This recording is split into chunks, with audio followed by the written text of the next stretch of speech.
Oke, selamat datang di Podcast, selamat mendengarkan dan selamat menikmati. Nah, buat para pencets, lo tau gak sih pencets itu adalah pendengar CDS. Nah, jadi di podcast ini kita akan membahas seputar misteri. Misteri apa? Misteri yang kita bahas adalah tentang bisnis sambil kuliah. Gak mungkin. Kata siapa? Langsung aja kita panggil, ini dia, Hazar. Halo teman-teman semua, teman-teman anak Jets. Oke, kenalin teman-teman nama gue. Tapi ya, oke, kita lanjut. Gue cocok kayak pembawa acara nggak sih? Wah, gila lu, cocok banget sih Pak. Semut banget. Zal, btw kenalin dulu dong ke para pencet ini. Oke, halo teman-teman Jets, kenalin nama gue Azul Raditya Zumareru. Gue dari Teknik Elektro 2018, jadi gue tuh di CDS sebagai BPH Enterprise Development. Oke. Itu background gue sih beberapa tahun kemarin gitu. Jadi apa? Jadi gue langsung cerita aja nih gimana pengalaman bisnis gue gitu. Kenapa? Terserah, cerita aja dulu. Lu kan orangnya inisiatif, belum gue tanya udah nanya. Oke, gue ceritain ya. Jadi awalnya kenapa sih teman-teman Cats gue pengen bisnis? Jadi gue tuh dulu mikir nih pas semester 1 sampai semester 2 itu kan kita gabut banget ya. Kita banyak banget waktu luang gitu. Jujur gue tuh dulu masih mikirinnya cewek mulu gitu pas semester 1 sampai semester 2. Gue parah ya. Kayak sumpah kayak dulu tuh gue tiap ketemu temen nih, bro kenalan sama cewek yuk gitu, kenalan sama cewek yuk. Sumpah gue tuh dulu gitu banget kan. Terus sempat dari itu gue mikirnya wah kalau misalnya gue gini terus wasting time banget nih kan, gue harus udah ada income gitu kan. Terus akhirnya di situ gue pernah sekelas nih sama temen gue namanya David Pramudia Agape yang akhirnya dia jadi partner bisnis gue nih teman sampai sekarang. Oke, terus pada suatu saat nah ini kejadiannya semester 1 ya, tiba-tiba dia bilang ke gue nih, Zel, lu tau nggak di CDS tuh ada lagi ada lomba bisnis ya? Hah, bisnis apaan? Gue nanya tuh kan. Terus akhirnya gue sama Agape pun daftar buat ikut lomba di CDS. Jadi di sana gue sama teman itu ya? Iya si Agape ini. Nah terus akhirnya gue sama dia lolos. Gue waktu itu punya ide, gue pengen bikin kayak jualan suplemen gitu. Si Agape punya ide startup. Terus kita lolos, kita sampai final gitu. Lu sebenarnya bisnis yang sedang lu jalanin tuh di bidang apa sih? Kalau gue sebenarnya fokusnya tuh ada 2 sih, Bre. Gue mainnya di makanan sama gue trading forex. Nah, kalau makanan ini, iya forex. Kalau forex itu pertukaran mata uang kan, kayak lu beli dolar, lu jual euro gitu-gitu. Nah, lu suka ngambil ini ya, Australia lu ya?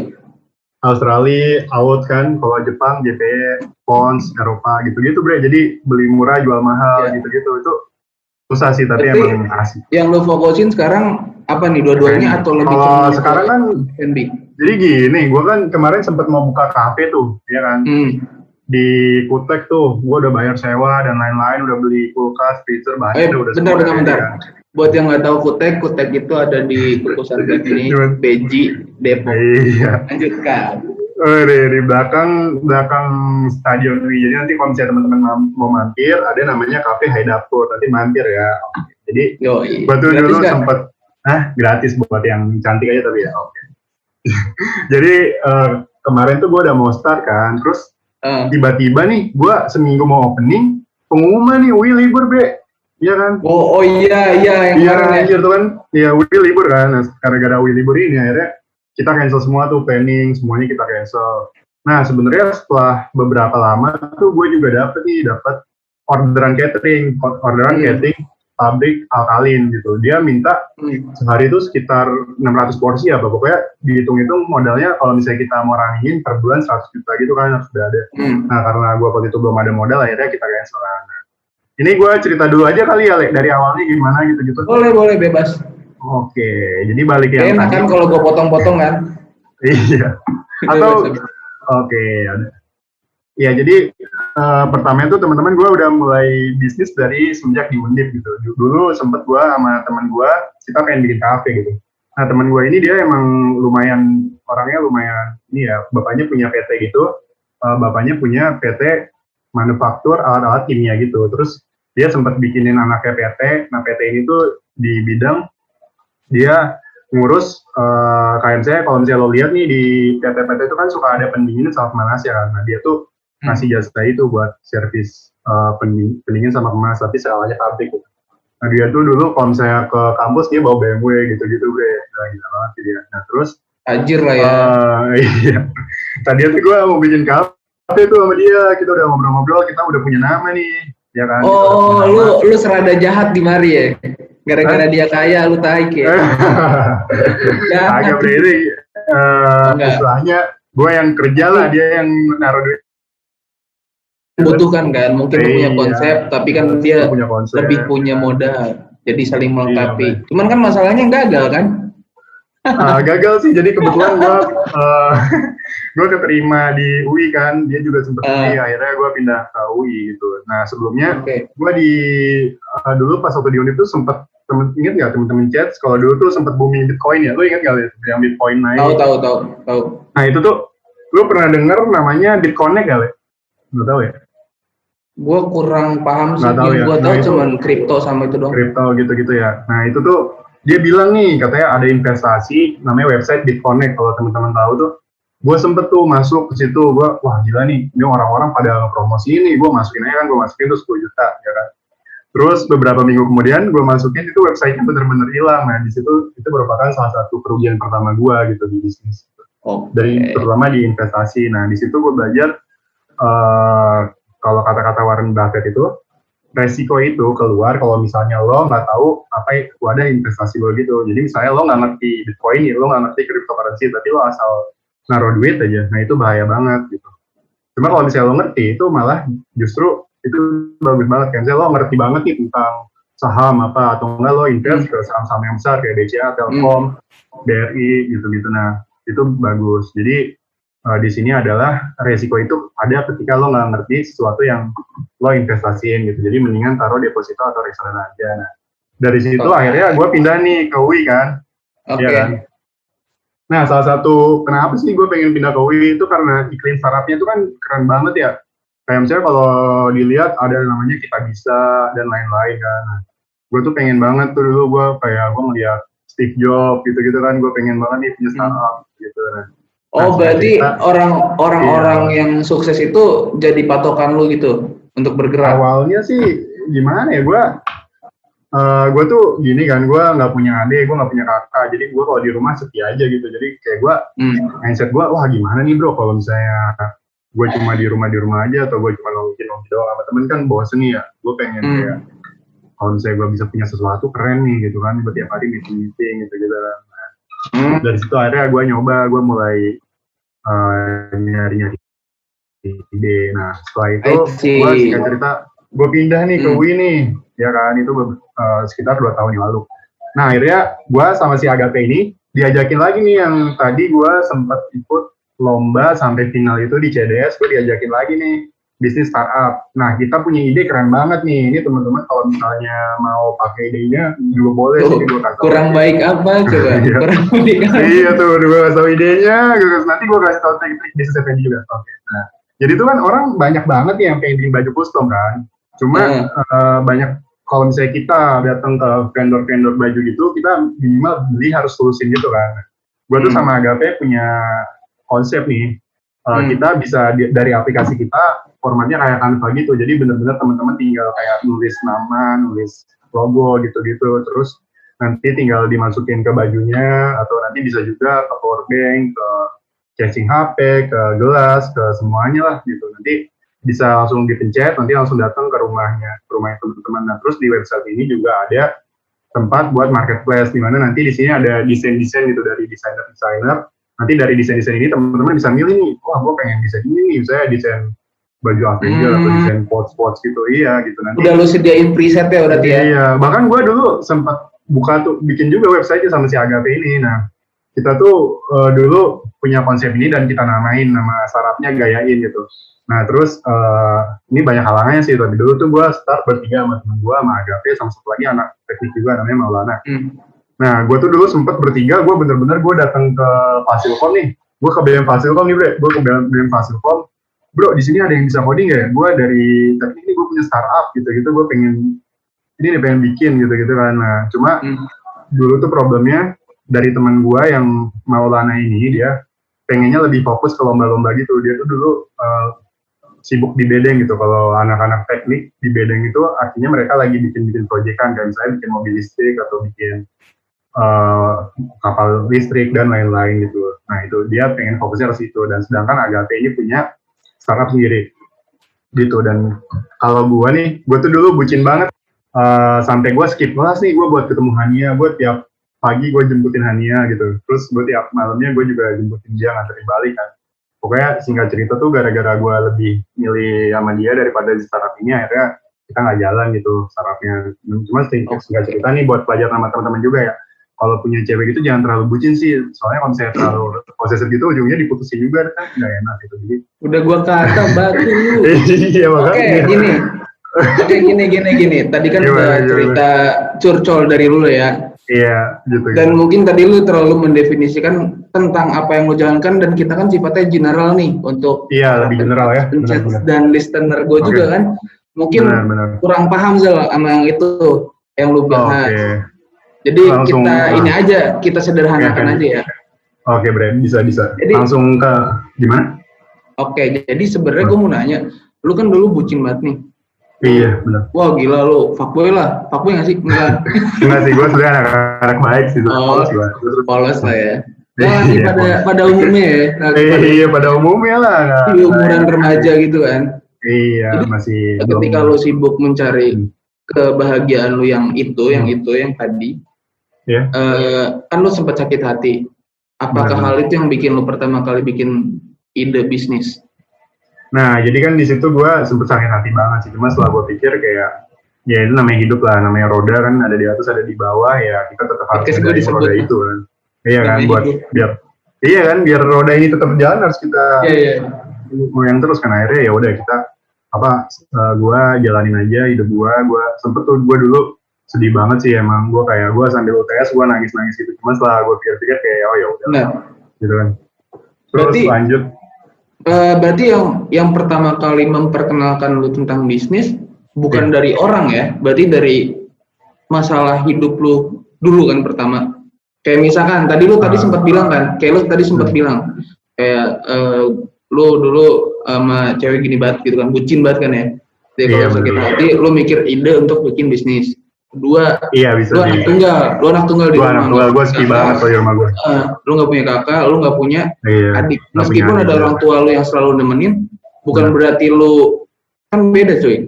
Bahagianya lu ke orang tua sama bahagia untuk diri sendiri kan beda kan. Nah, iya beda. Kesepian. Makanya dari faktor itu lu bikin bisnis. Gitu. Iya, itu sih lebih ke gue tuh ngerasa dulu bukannya kesepian ya, maksudnya kayak ya kalau misalnya cuma kuliah terus organisasi gitu kan kayak boring aja gitu loh. Kalau misalnya lo bisa bikin suatu brand dan lo ngeliat brand ini growing itu kayak sesuatu kebahagiaan yang berbeda gitu. Kayak misalnya lo kerja lo dapet income misalnya 100 juta per bulan, sama lo ngebikin bisnis lo dari income-nya minus ke 100 ribu per bulan, ke 1 juta, sampai 100 juta, itu kayak feel-nya beda banget gitu. Lo ngerasa kayak lu udah nge-accomplish sesuatu gitu. Mungkin lebih ke berarti di sini ada saran yang bagus nih buat teman-teman. Ketika lu sibuk mencari hal eksternal, apa yang bisa memotivasi lu untuk bisnis, lu bisa nyari dari hal internal lu juga. Mungkin lu nggak sadar, coba lu masuk, lu ulik dulu ke masa lalu lu, mungkin lu bisa menemukan kayak ya bener banget. Bener ya? Jadi bener ya, kalau misalnya teman-teman juga bingung idenya gimana ya, kalau menurut gue sih kayak gue dulu tuh kenapa kepikiran di F&B ya. Ceritanya gue tuh dulu suka survei gitu. Gue ke kantin nih, gue lagi makan sama temen gue kan, gue nanya nih kayak, Bu ini sehari lakunya berapa ya? Oh ini deh, nggak banyak, cuma 200 porsi. Gue tuh tiap kali gue kemana gue pasti nanya gitu loh. Oh 200 porsi Bu, terus gue hitung-hitung kan, kalau misalnya makanan kan biasanya untungnya 50% ya, kayak kalau misalnya makanan di kantin teknik gitu. Gak boleh 100 haram. Gak boleh 100, bentar. Iya, boleh 100 haram. Jadi saya, dia jual harga 15.000, nah untungnya itu biasanya sekitar 7.000 gitu. Jadi 7.000 dikali 200 kan, misalnya berarti sehari dia udah 1,4 juta tuh dari jualan kantin aja gitu. Nah, gue sempat juga tuh ngobrol-ngobrol sama but-but IT, teman-teman kalau tahu, Haus tahu nggak Haus? Tahu. Nah, Haus itu gila tuh teman-teman, bisa 2.000 cup, 3.000 cup dia sehari. Jadi sehari tuh dia bisa, untungnya bisa 10 juta gitu, itu gila banget. Cabangnya di mana-mana. Dan sekarang dia udah nggak buka franchise kan, udah kaya. Udah nggak buka dia mau ini. Udah kaya. Udah tajir dia lah, tinggal jalan dia. Iya kan, nah, cuma nggak tahu nih kan corona gini dia sepi nggak tuh. Gitu. Jadi kenapa gue kepikirannya Tahiti nih? Dulu tuh gue mikir gimana biar modal sehemat mungkin, terus untungnya bisa segede mungkin kan. Dulu mikirnya gitu. Terus kalau misalnya Tahiti gue franchise sama orang itu kan buat franchise udah bisa 9 juta sendiri kan. Cuma kalau misalnya gue bikin sendiri itu bisa jauh lebih murah. Literally pas gue pertama kali mulai bisnis itu, modal gue tuh gak ada di bawah 1 juta. Jadi gue tuh dulu punya konsep ini, bikin minuman Thai, akhirnya gue ajak si Agape ini. Nah, ini benar-benar setahun yang lalu teman-teman gue mulai bukanya. Gue bilang, jadi gue ada konsep nih. Gue kemarin udah survei nih ke bisnis Thai di Kutek. Dia cerita nih, dia kalau teman-teman pernah tahu brand Fresh Meal itu di Kutek, dia sebulan tuh bisa 25 juta gitu. Itu Costly. Iya, itu sebulan tuh. Makanya gue bingung dari jualan Thai gitu bisa segitu. Terus berarti tiap bulan bisa beli motor ya dia. Iya. Lu bayangin tuh, lu tiap bulan bisa beli motor. Lu taruh yang bulan buka rental motor. Iya. Gojek ya. Sabit itu. Tapi Harley belum dapet lah, Ya Allah, pinjam punya saya. Ya kan. Nah terus dari situ gue mikir nih, wah gila nih. Cuma kalau misalnya kita mulai, kita franchise pakai punya orang kan lumayan nih 9 juta. Gue nyari-nyari, kita di second aja nih. Gue sama Agape nyari nih gerobak second. Nah waktu itu gue nyari di website OLX. Jadi ini saran buat teman-teman ya. Kalau misalnya mau buka makanan gitu, bisnis makanan, cari semuanya second aja gitu. Cari second di websitenya. Gimana tuh maksudnya? Jadi daripada kalian bikin, nah perbandingannya gini, kalau misalnya kalian beli gerobak second di OLX itu paling kenanya cuma 600.000, 300.000. Tapi kalau misalnya kalian bikin itu bisa kena 2 juta, 3 juta. Kalau misalnya kalian franchise bisa kena 9 juta. Cuma tergantung sih, kalau franchise kan udah dapet brand dan lain-lain. Ya. Ribet. Cuman nggak ngejamin sih menurut gua nggak ngejamin sebuah brand, karena yang biasa dibikin franchise brandnya nggak terlalu tinggi sob, bener kan? Oh iya bener, kalau udah gede dia bikin sendiri ya. Brand tuh, iyalah, iya menurut gua kayak ya udah lu bikin brand, lu nggak apa-apa ngambil franchise dia. Cuma kan untuk sekedar brand dan menu dan lain-lain kan, yang sebenarnya masih bisa dilakukan dengan riset, bener kan? Iya bener. Jadi gue iya. Cuma sebenarnya itu apa ya? Bisa 50-50 sih. Maksudnya gue ada temen juga, dia anak FEB, anak teknik, dia punya boba di tahu. Dia buka di hukum. Nah itu rame sih. Itu karena apa ya? Karena mereka ada branding. Iya, cuma akhirnya nih dia cerdiknya dia akhirnya bikin brand sendiri gitu. Jadi kalau misalnya emang nggak ada pengalaman sebenarnya ya nggak salah juga sih. Nah, gitu. Sebenarnya kuncinya adalah ATM sama titik modifikasi. Iya. Kalau mau simple dan rada jahat. Cuman kalau mau lebih dihargain, riset sendiri, bener kan? Bener. Sebenarnya gue seru nih ngomong sama Hazel nih. Dia ceritanya dari dalam hati dia. Cuman yang pusing gue, gimana gue udah dibungkus untuk menerjemahkan bahasa dia. Oh iya bener, pasti bingung ya. Jadi intinya gini Zal, teman-teman, berarti masalah partner ini, partner dan pacar tuh meskipun apa ya, rasanya beda, tapi memperlakukannya sama, bener kan? Iya. Bukan sama-sama menjalin trust kan? Benar. Tapi ya ibarat kata nggak ada dusta di antara kita, apapun lu buka. Kenapa? Kalau ada yang nutup-nutupin, ya udah. Habis. Kalau bisa. Partner juga kadang-kadang cemburu ya. Kita ketemu orang lain nih. Benar. Businessman juga. Pasti. Benar. Misalkan yang ketemu, pasti gue cemburu. Kalau misalnya. Iya benar. Jadi kayak, lu nggak ngajak gue sih, pasti gitu kan mikirnya. Nah ya itu emang dilemanya gitu sih. Cuma kalau gue sama Agape itu dulu kayak udah perjanjian gitu, kalau misalnya kita bisnis apa bareng gitu. Jadi gue punya brand sepatu juga, gue bareng sama dia. Gue dulu sempat main bikin podcast juga sih, cuma belum sampean gue sama dia gitu. Gue sempat, pokoknya semua bisnis gue sama dia sih, sampai yang terakhir ini gue pengen bikin konsep catering, cafe gitu gue sama dia. Terus balik lagi ke yang tadi, kalau misalnya emang dia udah nggak bisa di-cross lagi karena masalahnya terlalu banyak, ya udah gitu, kalian bisa coba diajak terus terang gitu. Kalau misalnya emang nggak memungkinkan gitu, bisa kalian, oh ya udah, kalau misalnya memang kita kedepannya udah nggak bisa bareng lagi gitu, emang mungkin lo lagi ada masalah dan lain-lain, mungkin bagusnya kita nggak lanjut lagi bareng gitu misalnya gitu. Terus kalau misalnya partner lain banyak sih, kalian bener-bener, ini kan CDS merupakan suatu wadah ya. Di sini tuh sabi banget gitu, teman-teman diajak, teman-temannya lainnya diajak bisnis bareng aja, cuma ngerjain organisasi aja gitu. Justru kan intinya CDS bisnis, jadi kalian bisa sambil ini tahap sekarang kedua ya. tentang tahap kedua. Tadi kan tahap pertama kita in general dulu. Benar. Ini tahap kedua rada mengarah ke rahasia dapur, cuman gak nyampe situ. Rahasia dapur apa tuh? Boleh. Gue ceritain semua rahasia gue. Gue akan bridging dengan cara yang halus dulu. Oke. Jangan sampai kayak hipnotis dengan omongan gue. Jadi gini. Kenapa kita milih pembicaranya atau gestarnya adalah lo? Mungkin banyak di luar sana seorang mahasiswa yang punya bisnis, sukses, banyak pengalaman. Itu banyak, bahkan ada yang lebih dari lo. Banyak banget bro, gue belum ada apa-apanya bro di sini. Oh iya. Tapi jangan gitu juga bro. Kalau nggak ada apa-apa kenapa kita pilih? Lu luar biasa. Berarti lu meremehkan tim riset kita. Si bro Yuda ya. Jadi gini ya, kenapa Hazel dipilih adalah karena beliau ini. Beliau gue udah ini. tinggal bro. Kita, lu mau manggil Hazel? Kan biar ini kan lu branding, barangkali lu dapet. Lu kemarin sakit hati ya sama cewek. Sekarang mungkin habis gue branding ini lu dapet man. Waduh. Nggak, jadi gini, Hazel itu adalah seseorang yang udah sering banget ngejalanin bisnis. Iya benar, banyak banget. Kenapa kita milih dia? Pertama, ini dari teman-teman kita, dia yang paling banyak gagalnya.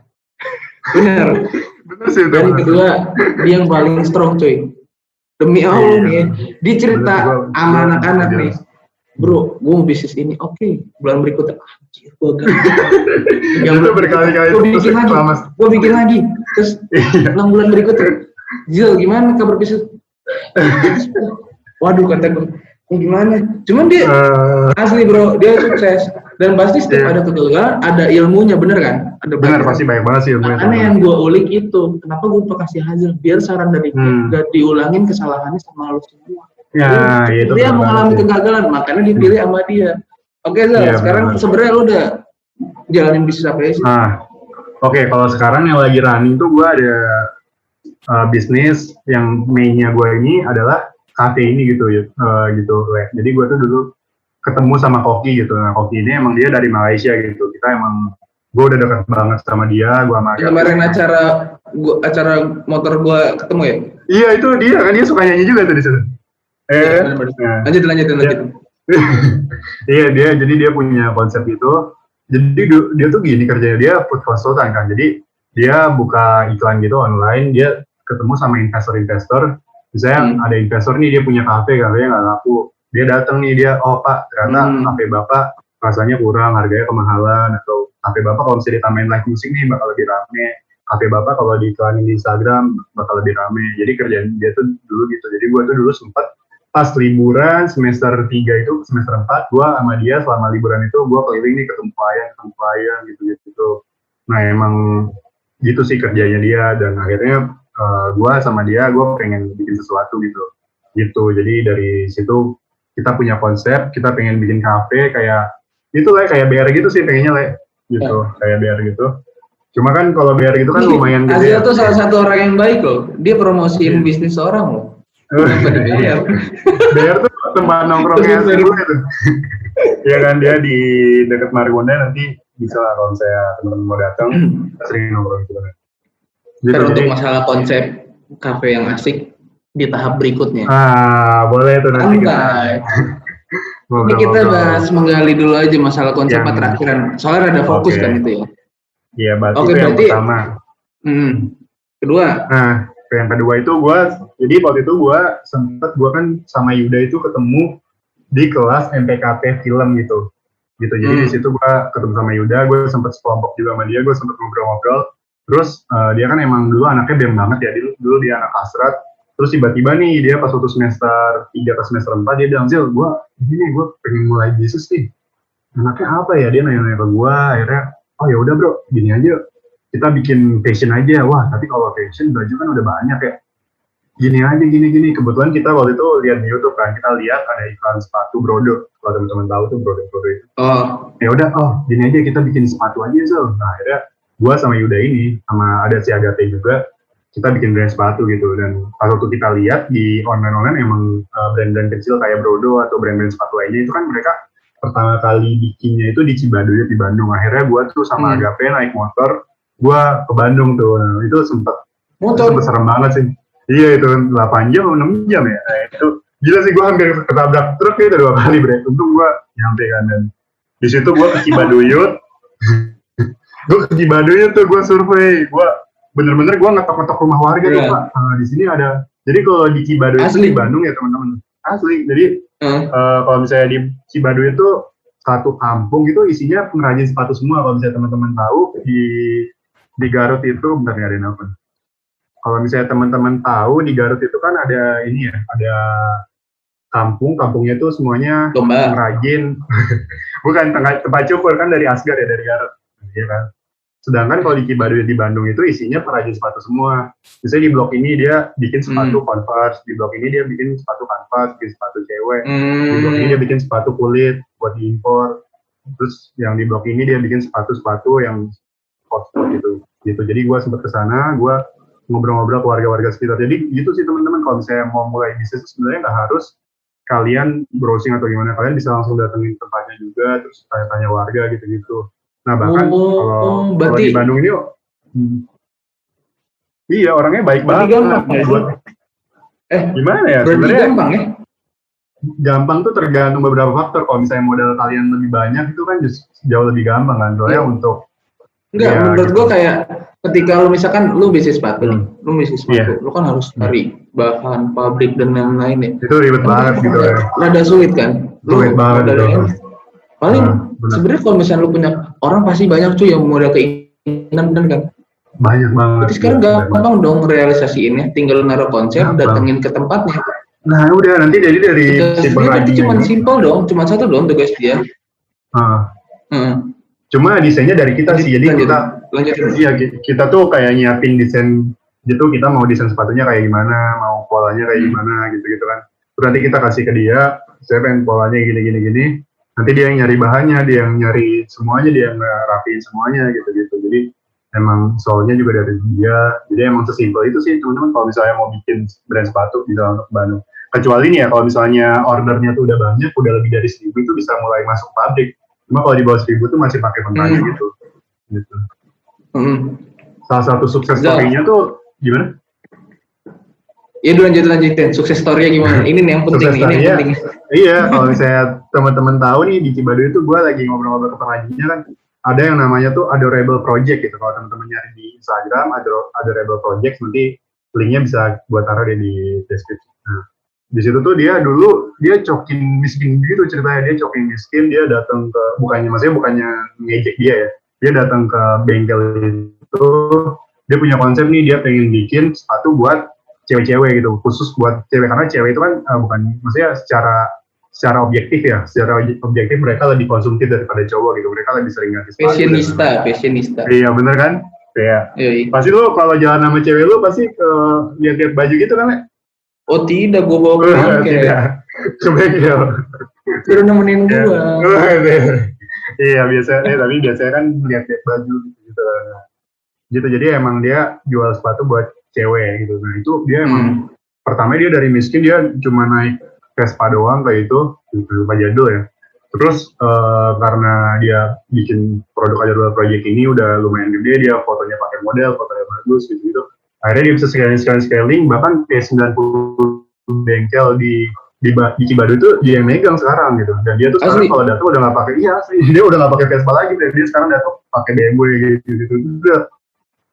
Dari itu nggak lama teman-teman, cuma dalam 3 tahun 4 tahun gitu apa ya segituan. Nah gitu, jadi sekarang dia salah satu pemain yang paling besarnya. Kalau saya nanti mau cek IG-nya boleh, itu suppliernya ada di Cibaduyut gitu. Jadi kalau misalnya berarti intinya adalah just do it. Gitu. Iya just do it. Sebenarnya planning itu penting sih planning itu menurut gue ya. Kalau misalnya teman-teman mau nggak ribet bisa bikin BMC gitu. BMC itu kayak planning cuma dalam satu halaman doang. Jadi BMC itu bisnis model kanvas. Iya, bisnis model kanvas. Cari. Iya, banyak kok di internet. Iya, nggak usah bikin proposal yang panjang-panjang gitu, sebenarnya di BMC aja. Atau kalau misalnya emang konsepnya udah yakin nih, yang penting dirunning aja. Tuh kadang-kadang gini loh, lu tau nggak sih? Misalkan orang-orang bisnis nih, pasti kan dia nyari di internet kan, Iya, bener tuh. Pasti namanya orang baru ngikutin saran dari awal sampai akhir, ya kan? Iya, benar. Kadang-kadang ada yang useless pak, padahal sebenarnya ya, lu nyari apa yang lu mau, lu nyari apa yang menunjang apa yang lu mau. Ketiga, jalanin udah gitu doang. Iya gitu doang, sumpah segampang itu gitu. Emang nanti pas jalanin tuh bakal banyak masalah, ya udah masalahnya di solve aja gitu satu-satu sampai. Justru lu belajarnya dari masalahnya kan, bukan belajar dari gitu. webnya. Itu kayak lu tuh jalan aja kan dulu ngerangkak dulu kan, jatuh-jatuh dulu, dan emang gitu sih bisnis. Jadi kayak lo tuh cuma perlu sukses sekali nih dari semua kegagalan lu, terus lu kelihatan kayak overnight sukses gitu, padahal kan lo udah gagal berkali-kali gitu dan banyak banget pagi lagi gitu. Cuma itu sih, itu kalau yang bisnis sepatu sama gue. Dan sebenarnya nih di bisnis sepatu ini gue juga lagi ada masalah nih sejujurnya gitu.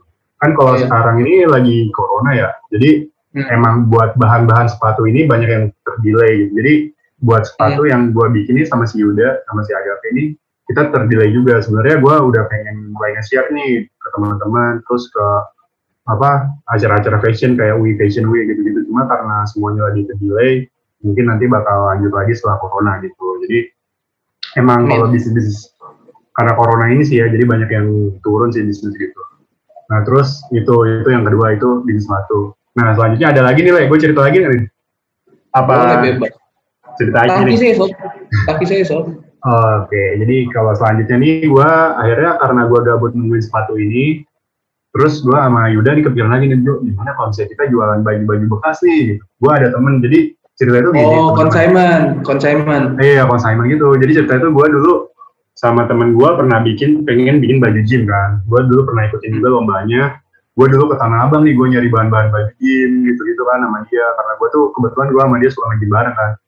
Cuma setelah kita jalan-jalanin, kita udah dapet sponsor, kita udah dapet bahan, wah gila sih, kita udah dapet supplier, udah dapet lengkap deh semuanya. Nah, cuma udah lengkap semuanya. Gue nggak milih ini, Zal, nggak mikir untuk thrifting. Nah, itu gue jalanin juga, tapi nanti gue bakal cerita setelah ini. Maruk lu ya, awon lu ya. Iya, gue banyak juga ya, anjir. Ya kan, terus gue udah lengkap semuanya tuh, gue pengen running, tinggal eksekusi. Nah, gue sempat ada problem sama dia, di mana si sahabat gue ini, temen gym gue, dia nikung gue gitu. Akhirnya cewek gue ini mutusin gue, akhirnya dia jadian gitu sama cewek gue. Dan setelah itu kayak dia ngejauh dari gue ngejauh juga. Akhirnya ya udahlah, kita nggak lanjut gitu. Akhirnya kita jalan masing-masing. Ya udah, akhirnya bisnis itu nggak jadi gitu. Nah, setelah dari itu gue kepikiran nih sama Yuda. Gue punya temen juga nih anak elektro. Nah dia tuh dulu punya adik kan, adiknya ini lumayan cantik gitu. Dia sering ke Tanah Abang, dia beli baju-baju bekas gitu di Tanah Abang. Dia fotoin tuh modelnya adiknya dia gitu. Modelnya adiknya dia. Iya, model adiknya dia pasang online gitu. Dia pasang online di Instagram. Dia follow-followin tuh orang-orang yang suka nyari-nyari baju thrift. Nah dari situ dia bisa dengan modal yang dia beli di Tanah Abang, dia jual dengan harga 3 kali lipat, 4 kali lipat gitu teman-teman. Kuncinya tuh apa sih? Kuncinya dia pakai model yang lumayan menarik gitu. Jadi emang kalau misalnya kita mau jualan thrift atau baju-baju thrift tuh emang harus pakai modelnya yang lumayan menarik. Looknya itu ngaruh banget. Apalagi cewek nih ya, kalau misalnya cewek itu menurut gue lebih suka nyari barang thrift sih daripada cowok gitu. Soalnya emang gitu. Jadi dari situ kita buka baju thrift. Kita coba tuh ikutin, kita sempat minta Jose anak CDS buat jadi modelnya kan. Terus kita coba posting, habis dapat bajunya dari Senayan, pakai dia modelnya. Terus setelah beberapa hari kemudian ada yang beli tuh, gue sempat kaget juga sama temen gue gitu. Padahal gue nggak pakai ads, nggak pakai apa, gue cuma follow IG, kan misalnya ada IG thrift tuh di Instagram kan. Nah, itu followernya kita followin aja semuanya. Nanti nunggu ada yang follow back. Nanti mereka biasanya langsung nanya-nanya gitu, Kak ini harganya berapa gitu kan dikasih tips sama dia. Iya gitu, jadi kalau misalnya bisnis thrift tuh modalnya murah banget sih, kayak teman-teman 300 ribu udah bisa mulai. Ini udah rahasia dapur ini. Nggak apa-apa. Kan bisnis lu banyak. Iya kan, nah terus langsung ke cerita ini aja kan ya, kalau misalnya gagal gimana gitu-gitu ya. Iya. Nah iya, itu kan gue kan sempat cerita tadi tuh, bisnis gue kan lumayan banyak ya, belum gue cerita gue main forex juga. Tapi kan namanya bisnis ya, gue belum nemu nih kira-kira mana nih yang bakal bisa buat istilahnya buat hidup, buat kedepannya gitu-gitu. Nah ini gue masih tahap mencari kan. Tapi yang gue lihat nih, kalau misalnya dari pengalaman gue gagal, teman-teman kalau misalnya gagal, pasti ada alasannya gitu. Gagal tuh nggak random, temen gagal nggak gitu. Nah biasanya tuh alasannya yang pertama karena satu tuh teman-teman kurang fokus gitu. Misalnya teman-teman pengen bisnis nih, tapi teman-teman kuliah juga banyak kuis, teman-teman organisasi juga gitu, Itu gue mau nanya ini Zal, lu pernah nggak sih IPK lu turun? Nah, gue tuh kebetulan IPK gue selalu di atas 3 sih men, cuma sempet gue nggak mau belajar. Iya, entah. Jadi ini gue kasih triknya aja gimana biar nilainya bagus. Nih berarti gue tuh nih. Dia jurusan elektro. Gue nggak pinter. Jo, elektro pusing gue. Gue nggak pinter. Elektro bisnisnya banyak. IPK 3. Gue aja IPK. Jadi IPK gue. Jadi caranya gini nih, gue kasih triknya ke teman-teman ya. Jadi kalau di kelas itu kan suka ada yang pinter-pinter kan, anak-anak yang pinter. Nah, anak-anak yang pinter ini teman-teman deketin terus kayak saya peres lu. Bukan PDKT juga ya, saya dibaik-baikin gitu maksudnya. Kadang makan di traktir gitu-gitu. Terus nanti tiap kali ada tugas nih, atau tiap kali mau kuis, nah teman-teman nanya nih, bro, jadi tugas ini apa ya? Gitu nanti kan dia tinggal pap nih, ya udah lu tinggal nyalin aja gitu. Kalau gue sih gitu, gue ada beberapa temen nih di angkatan ini gue post apa gue potong nih bagian ini nih. Oh ini bagian ini. Gue masukin YouTube. Gue takut rektor ngedenger. Masih kalau rektor Indeo lu nih. Udah amat. Lu juga gitu ya? Udah amat tapi gak bakal ngeliat dia. Iya, nah gitu. Jadi atau enggak gini teman-teman ada peer-nya kan. Nanti dari situ bisa ngerjain bareng gitu-gitu. Itu kalau misalnya kalau misalnya bisa buka HP ini lagi kuis ya kenapa nggak buka gitu. Nah itu sih. Nah itu kalau saran dari gue sih kalau masalah akademis gitu. Kalau belajar sih gue jarang ya jujur aja, gue paling belajar kalau mau kuis. Oke, cut. Ya udah itu udah kelewatan. Over ya.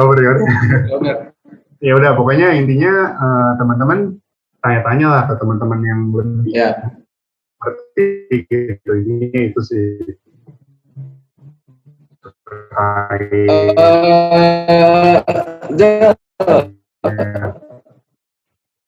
Gue step untuk bisnis, untuk memulai bisnis itu kan ada banyak step. Mungkin ratusan sampai puluhan bisa lah ya. Ratusan bisa. Bisa nggak dipotong jadi tiga kata buat jalan bisnis? Yang mewakili step lo. Oke, kalau gue sih yang pertama tuh teman-teman bisnis tuh banyak banget problemnya gitu, dan itu bisa ngancurin semangat teman-teman setiap waktu gitu. Kayak bener-bener kayak ini bakal ada momen di mana teman-teman tuh depresi, bukan depresi teman-teman jadi kayak mobil gitu ya, maksudnya kayak depresi kayak teman-teman udah ngeliat, waduh ini bisnis gue udah mikir-mikir, udah gue running selama setahun, tapi kok masih tetap rugi, tapi kok karyawan gue tetap bohongin gue gitu-gitu kan. Nah jadi teman-teman tuh yang pertama harus punya visi gitu. Jadi teman-teman misalnya punya visi, gue nanti nih umur 25 gue udah pengen punya mobil, gue udah pengen punya rumah, tapi dengan hasil bisnis gue udah pengen nggak kerja dan lain-lain. Itu teman-teman tiap hari sebelum tidur sambil nutup mata itu dibayangin gitu. Itu yang pertama, itu visi. Itu dibayangin, nah dengan teman-teman bayangin untuk bisnis juga ya. Iya, dengan teman-teman bayangin, teman-teman rasain tiap hari itu bakal jadi semangat gitu, jadi cambuk teman-teman tiap kali ada masalah, tiap kali ada problem, dan bisnis itu pasti problem terus gitu. Jadi emang susah banget. Jadi yang pertama teman-teman harus punya visi dulu, dan visi ini diulang-ulang tiap hari, dibayangin sebelum tidur, sebelum teman-teman ngelakuin suatu bisnis biar semangat aja sih gitu. Itu yang pertama. Terus yang kedua itu teman-teman lakuin aja gitu, mulai dari step-step yang paling kecil gitu. Yang pertama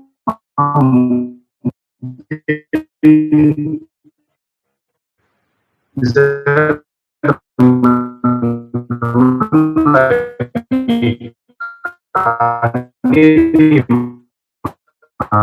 kan bisa tanya kayak ibunya, Bu ini jualan kayak gimana sih, dan juga ditanya-tanya dia itu buat sebagai inspirasi aja gitu. Atau YouTube itu banyak banget gitu cerita sukses orang dari nol sampai gede bisnisnya. Emang mereka semuanya berawal dari yang kecil-kecil kok, kayak mereka mulainya dari kantin, main-main doang, dia mulainya dari Cibaduyut, dari nyoba-nyoba. Oh iya Zal, dia cuma mulai dari kasih ini Zal, mumpung lu lagi bahas ini, lu kasih kejelasan dong, karena kan biasanya orang problem masalah bisnis baru gengsi kan. Bener. Lu motivasiin dong biar pada gak gengsi. Gengsi, maksudnya gengsi. Orang gengsi. Iya kesel sama orang-orang gengsi cuy. Gengsi gimana deh Mas Yel? Gengsi mulai bisnis. Misalkan orang-orang yang mau bisnis itu kan pertama mungkin ada orang yang butuh akan uang, bener kan? Bener itu. Ada juga orang yang udah punya uang, udah hidupnya enak, cuman pengen mandiri, bener kan? Nah bener itu. Cuman problemnya ketika dia udah mau belajar mandiri, dia kan akan memutar balik hidupnya kan, ke lebih sederhana. Bener. Menghilangkan semua nilai hasratnya kan diri dia. Pasti kan dia gengsi kan. Nah, itu sama orang-orang kayak gitu tuh kampret udah kaya. Kalau gitu sih mungkin dia nggak pengen terjun langsung ya, atau mereka punya kehidupan sosial yang harus dia maintain gitu, atau mungkin untuk kehidupan sosial itu kan perlu beda lah, maksudnya kalau bisnis kan teman-teman harus kayak kontrol tiap hari gitu, kecuali ini kalau bisnisnya belum jalan ya, kalau bisnisnya udah jalan mungkin bisa lebih santai. Cuma kalau misalnya untuk awal mulai itu, kalau misalnya ada orang yang bilang nih, ada orang yang bilang bisnis itu bisa ditinggal, itu bullshit banget teman-teman, itu nggak mungkin sih, itu awal-awal mulai bisnis nih sampai benar-benar sistemnya kebentuk sampai bisa otomatis tuh perlu waktu lama sih, dan itu nggak ada yang instan gitu. Nah, terus kembali ke yang tadi, kalau misalnya gengsi, menurut gue kalau misalnya memang masih gengsi itu berarti ya bukan sebagai pebisnis sih, lebih ke investor sih gue lihat. Kan kebanyakan orang-orang yang gengsi itu kan orang-orang yang lumayan berada kan, mungkin mereka bisa main saham atau mereka bisa investasi ke bisnis orang. Justru gitu. Menurut gue orang-orang yang gengsi, orang-orang yang petinggi malah nggak gengsi. Presiden. Iya bener ya. Iya kayak contoh ya. Presiden turun ke jalan, lu siapa? Iya justru semakin. Gue bilang pribadi orang gengsi cuy. Harus makan ini lah, makan ini. Iya kan. Nasi sama pizza intinya adalah. Nasi sama tempe aja udah enak kan. Iya, pakai sama kopi sama rokok ya. Iya, jadi gitu sih kalau saya. Lu tau gak sih filosofi zaman hypebeast? Gimana tuh?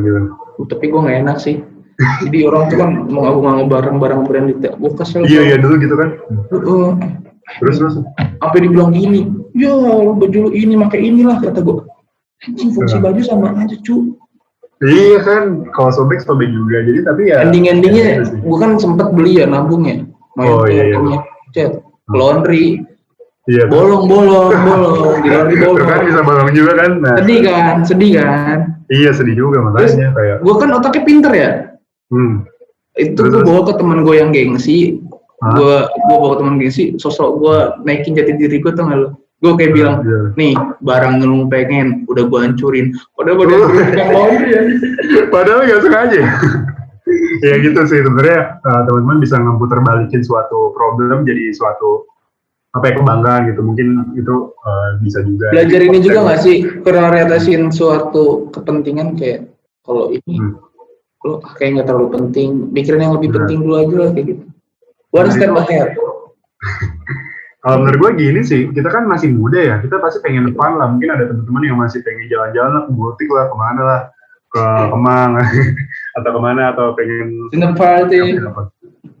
atau pengen jalan-jalan gitu kan, pengen beli-beli itu emang menurut gue suatu yang normal ya buat mahasiswa. Normal, wajar banget. Iya, balik ke budgeting sih, teman-teman sadar dulu nih goalsnya apa.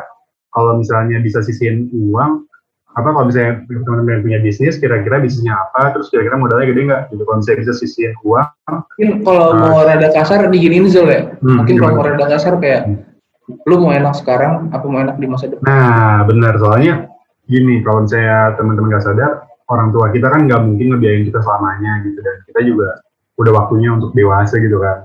Teman-teman bisa have-nya nanti lah istilahnya gitu. Ketika teman-teman udah settle, teman-teman udah ada income dan lain-lain gitu. Dan sebenarnya bikin bisnis tuh walaupun banyak problemnya itu fun juga loh, misalnya kayak teman-teman melihat brand teman-teman mulai laku, mulai banyak yang nanyain itu kayak apa ya, kebanggaan yang berbeda aja gitu, kayak sesuatu yang beda kepuasannya. Oh iya, satu hal gue mau nambahin Zul. Gimana? Gue waktu belajar bisnis, memproses bisnis gue kan sekarang menjalani juga, orang pada bilang kayak, lu nggak asik lu, lupa teman. Ya, banyak yang bilang gitu. Kedua, lu ntar kalau bisnis lu ntar gak punya teman, bla bla bla.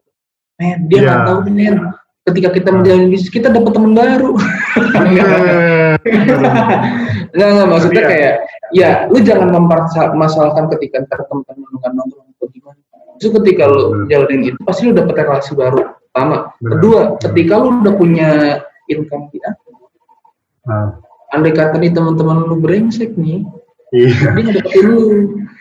Iya, biasanya gitu sih kalau misalnya kalian ada di atas, orang pada ngedeketin gitu sih, emang gitu sih. Biasanya gitu sih, tapi emang wajar sih manusia kan kayak gitu ya. Wajar, oke, kesel aja gitu. Untung sih teman-teman gue nggak kayak gitu. Itu juga kayak gitu. Tapi pasti banyak sih yang kayak gitu. Misalnya, contohnya kalau misalnya teman-teman ada tugas aja kan, kalau misalnya udah nih orang-orang pada minta jawaban, cuma kalau misalnya teman-teman belum, minta jawaban ke orang nggak pada ngasih kan, sama aja sebenarnya kalau misalnya udah di atas gitu. Cuma mungkin cara menyikapinya tuh ya kita nggak ada pilihan lain kan, maksudnya teman-teman harus punya visi gitu. Kalau misalnya nggak ada visi ya berarti bakal kerja ke orang terus itu loh sampai nanti sampai tua gitu. Jadi atau itu pilihan teman-teman sih kalau misalnya emang lebih suka kerja atau gimana, dan itu balik ke diri sendiri sih gitu. Oke. Yang tadi tadi kan ada 3 kata ya. Iya. Yang pertama visi, yang kedua lakuin aja, yang ketiga itu teman-teman istilahnya bukan apa ya, perbaiki yang ada gitu. Misalnya teman-teman udah ngelakuin sesuatu, nanti kan bakal ada outputnya nih. Outputnya antara bisnis teman-teman lancar atau bisnis teman-teman bangkrut atau ada problem ini itu. Nah itu teman-teman perbaiki. Nah gimana sih cara perbaikinya? Yang pertama teman-teman bisa nyari orang yang udah lebih mengerti di bidangnya. Itu yang pertama, mentor. Gitu. Kalau misalnya gue dulu sih, gue bisa dapat mentor di bidang makanan tuh, itu lumayan lucu sih. Gue bisa ketemu koki gue tuh ceritanya gue buka iklan di online tentang lowongan kerja. Nah dikirain dia itu gue mau bikin kafe gitu loh, dia kan konsultan gitu. Nah akhirnya dari situ tuh gue dekat. Nah dari situ gue dapet mentor gue, atau teman-teman bisa gunain wadah CEDES ini, atau mungkin dari HIPMI, dari LinkedIn. Jangan lupa dengerin terus podcast. Nah jangan lupa dengerin podcast ini, mungkin teman-teman bisa dapat link-linknya kan dari sini gitu. Nah gitu sih, mungkin sebenarnya asal niat aja sih buat nyari mentor, buat teman-teman bisa, atau bisa dari YouTube dari gitu. Jadi tadi yang pertama itu harus punya visi, yang kedua harus lakuin aja ya kan, yang ketiga tuh perbaiki dari output yang udah teman-teman dapetin itu bisa diperbaiki. Kalau misalnya emang bagus ya udah dilakuin lagi, kalau misalnya hasilnya masih belum bagus berarti teman-teman coba cara lain. Oke. Gitu ini sih, udah kita udah hampir sejam kali. Udah hampir sejam ya, udah lama nggak kerasa ya? Lebih ya, nggak kerasa kan? Iya udah lama ya. Asik sih. Orang gue nongkrong sama lu, gue nongkrong sama lu aja kita mulai jam berapa sampai jam berapa ya? Wah kita sampai pagi ya kalau kita nongkrong, belum makan dulu. Kan nggak mungkin direkord sampai pagi kan? Kasihan admin kita. Kasihan tuh yang di pojok bawah kanan tuh ada Nelly, senyum mulu dong. Nahan tuh dia, kapan sih kelar ya? Oke langsung ke ini ya. Berikutnya adalah segmen Q&A. Oh, ada segmen itu juga ya? Ada sob. Gimana segmennya?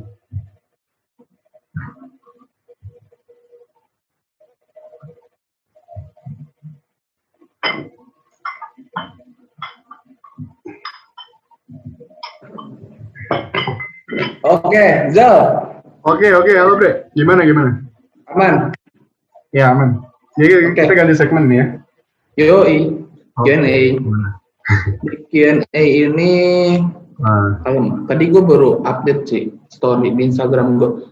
Jangan lupa nanya di _RifkyRH. Dan ini pembicara kita ada Instagram lu apa Zal? Hazel Raditya, HZLRADITYAM. Itu nama gue Hazel Raditya M. Tapi nama lu tadi nama panjang lu siapa sih? Namanya gue Hazel Raditya Zumareru. Jadi HZLRADITYA Zumareru. Lu ada turunan Jepang gitu?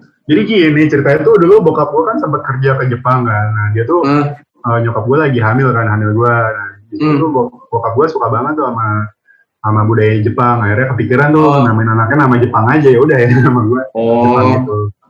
Oke, question one. Oke, apa tuh? Jangan susah ya katanya.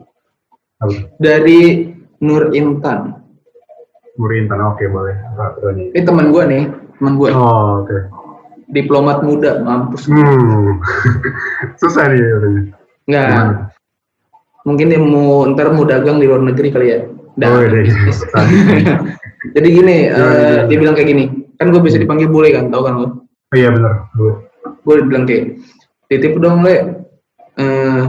Ini maksudnya nanya ini. Gimana kita bisa nentuin barang atau hal apa yang cocok untuk kita bisnisin? Oke, itu ya. Oke, bisa langsung jawab ya. Dia masih di tahap stuck kayaknya. Oh, masih di tahap stuck ya. Jadi gini sih, yang pertama sih, tadi kan sempat dibahas juga ya, teman-teman bisa survei gitu. Kalau misalnya teman-teman bikin sesuatu yang baru itu kan sebenarnya nggak kebayang juga kan. Kita mau bikin apa, nggak semua orang bisa bikin sesuatu yang baru, kayak nggak semua orang bisa bikin Facebook, nggak semua orang bisa bikin Google gitu-gitu. Jadi maksud gue, kalau misalnya teman-teman bingung mau kira-kira apa yang laku, teman-teman bisa survei gitu, kira-kira apa sih sekarang yang lagi rame gitu. Misalnya teman-teman lagi beli martabak nih, wah teman-teman lihat nih martabaknya rame, atau lagi beli kebabnya rame. Nah dari situ tuh bisa nanya tuh, wah Pak, sehari bisa apa? bisa laku berapa gitu, misalnya laku 1.000 biji. Nah di situ kan berarti teman-teman bisa lihat tuh opportunity-nya di situ gitu. Dari jualan kebab aja sehari bisa 1.000 piece. Dari satu piece dia untung 5.000, berarti kan sehari bisa untung 5 juta gitu. Itu kalau saya rame banget ya. Nah dari situ kan udah suatu opportunity gitu. Atau dulu tuh bahkan gue pernah mau bikin barbershop juga gitu. Jadi ceritanya tuh gue sama ketua CDS. Iya sama dulu. Kalau gue sama ketua CDS yang tahun lalu tuh diajakin bisnis kan kayak gitu. Zel, kira-kira kita bisnis apa ya? Kalau misalnya nih kita bikin barber biasa kan udah banyak nih, Zel. Gue minta tolong dong sama lu. Lu tolong survei, lu datengin 60 barbershop. Nanti lu kasih tau gue datanya gimana. Dan itu beneran teman-teman gue tuh dulu. Gue dateng nih ke Asgar, kalau teman-teman tahu ada Kiddy Cuts di Momo kan yang buat anak kecil itu, ada Johnny Andrean, ada kayak yang muslim-muslim, soal muslim, kayak Mos 5 gitu-gitu. Gue tuh udah sempat datengin semuanya, gue udah bikin form tuh, gue bikin pertanyaan semuanya, dan gue survei gitu yang gue lakuin, gue survei dulu di situ.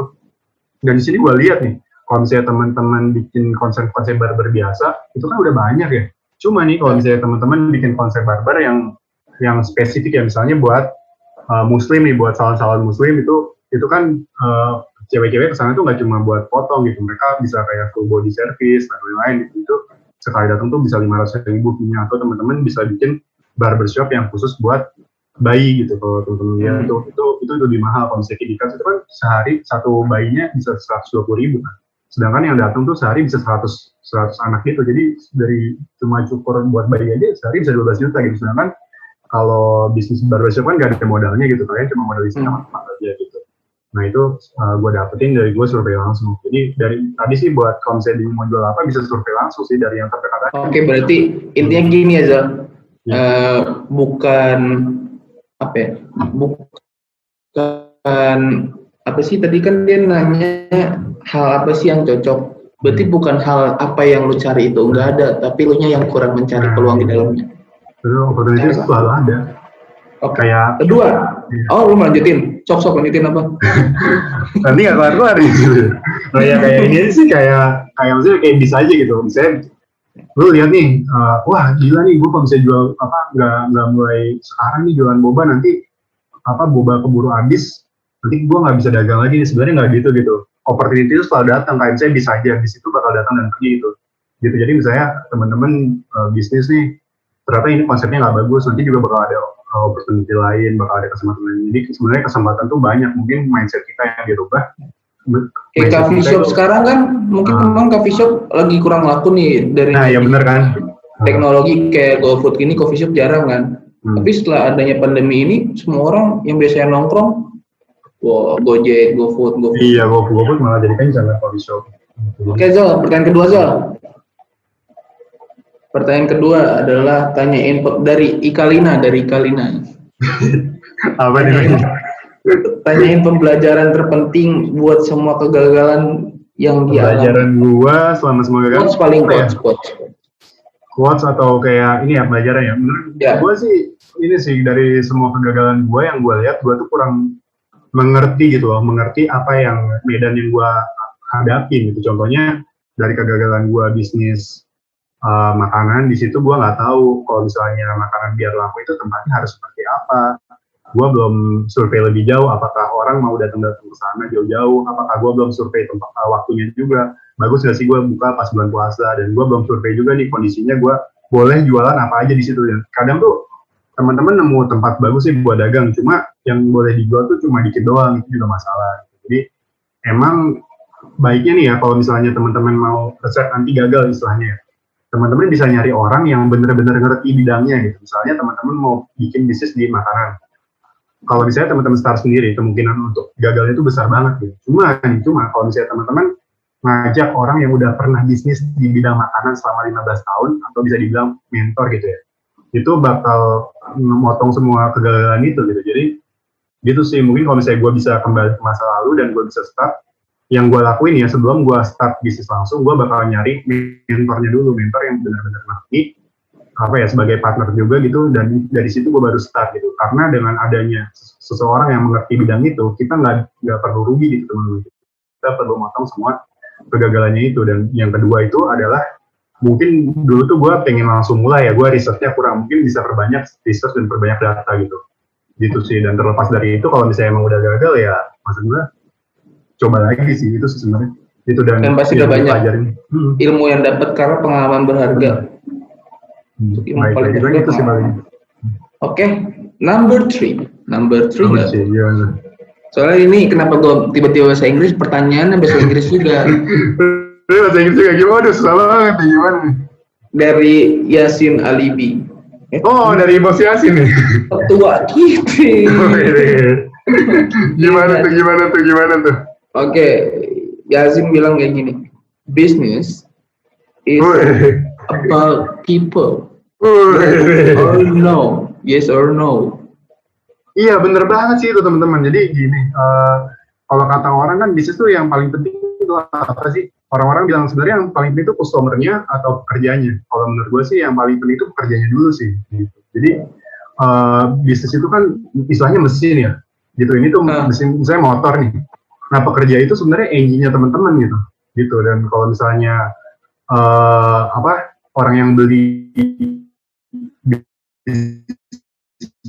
teman-teman itu bisa dibilang bensinnya gitu. Jadi sebenarnya enak banget burger, misalnya burgernya udah enak banget dan lain-lain. Cuma di tengah jalan ternyata karyawan teman-teman itu kerjanya malas-malasan gitu. Ketika nggak ada kamu, ketika nggak ada lo, dia kerjanya tidur-tiduran, malas-malasan, dan ketika lo datang dia baru kerjanya bagus. Dan itu sebenarnya sebagian besar karyawan tuh kayak gitu, makanya itu adalah trik-triknya gimana biar karyawan nggak kayak gitu tuh ada mungkin untuk sesi lain ya. Nah gitu. Jadi bonding. Iya gitu. Jadi mungkin atau teman-teman bisa kayak tiba-tiba datang ke sana ngecek, atau teman-teman bisa tanya-tanya ke yang di sebelah-sebelahnya, bisa ngelakuin test food dan lain-lain, banyak lah itu. Misalnya itu untuk. Jadi intinya bisnis kita tuh selalu berhubungan dengan manusia. Iya itu. Dua itu Simpel gini, lu punya bisnis, lu jual produk, kan pasti yang beli manusia bukan setan ya. Enggak, tapi tadi dia maksud gue bercanda doang, maksudnya benar. Jelasin. Kan logis gitu juga ya, apa yang gue bilang logis juga ya. Iya, itu lu harus jadi, nanti next time lu jadi jadi tamunya lah. Gak mau. Kenapa? Terus yang ini mengerahasiakan bisnis. Wadah, gak mau buka. Kenapa? Karena saya takut rahasia dapur gue diulik. Wadah. Oke, so thank you banget ya. Oke, thank you. Di podcast hari ini kita udah membahas tentang misteri bisnis sambil kuliah. Tapi ternyata setelah hasil bahas ini berubah pikiran Anda. See you di episode berikutnya. Thank you, Sam. Thank you teman-teman semua. Terus semangat ya.